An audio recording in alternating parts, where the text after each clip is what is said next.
Mobile.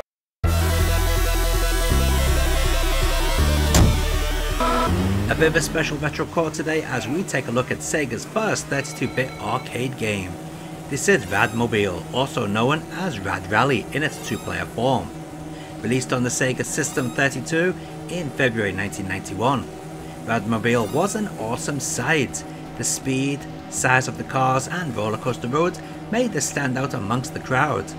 It was also the very first game a certain famous blue hedgehog appeared in. Similar to Outrun, the concept behind Rad Mobile is a race against opponents across the United States. Players must race across the country while avoiding police cars. One unique feature of Rad Mobile is the changing weather and time of day, which requires the player to turn on the windscreen wipers or headlights. Credit is usually given to Yu Suzuki and his Sega AM2 team. However, Yu Suzuki has never listed Rad Mobile as one of his games. Zach Whalen, an associate professor with the University of Mary, Washington, located a segment of text in the game's source code suggesting that Sega AM3 was actually the developer of the game.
Rad Mobile only ever got one port, and that was on the Sega Saturn under the name of Gale Racer.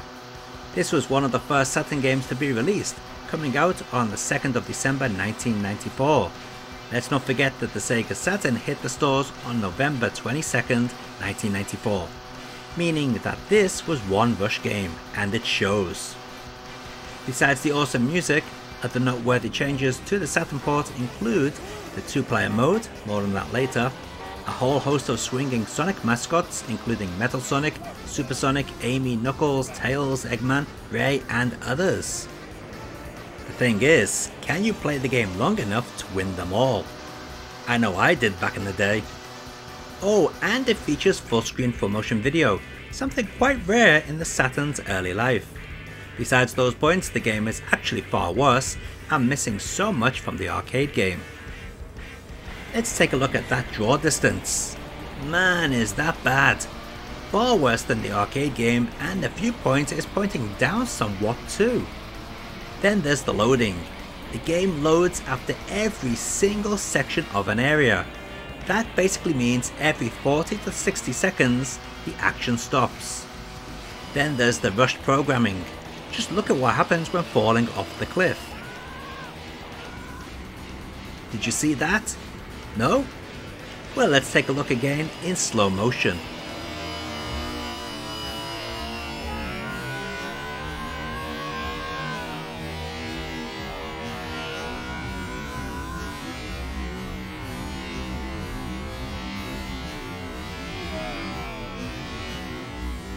Talk about Glitch City. This game is full of issues. In one section, the barn is missing a massive part of its roof. We haven't talked about the changing graphics yet. The arcade game uses nice scaling sprites that the Saturn could easily handle, but nope, they went and changed all the cars to polygons for some crazy reason. What's this to say? Hey look, the Saturn can do polygons! Who knows, but it looks crap. Talking of crap, the game is just that. The car feels too big, making the game more tricky. Trying to overtake other cars is way more difficult than it needs to be. The controls feel sluggish too. Oh but wait, what about that 2-player mode? Well, as you can see, that has even shorter draw distance. But on the plus side, you now get to see the Gale Racer car trotting around the screen in all its 3D glory.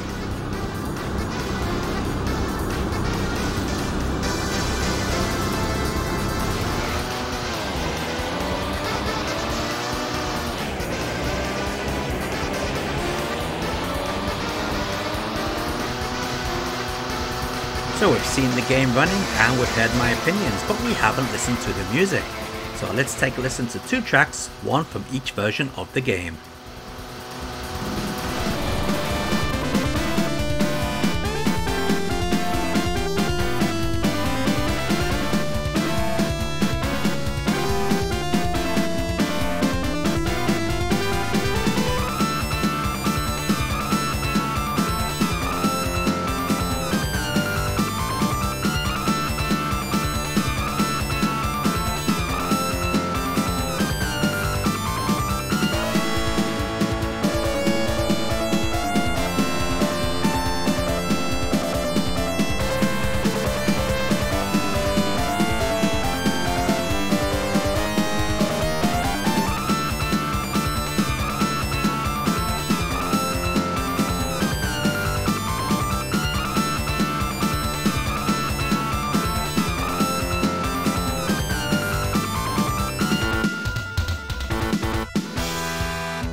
And let's take a look at both of those versions of Radd Mobile or Gale Racer running side by side.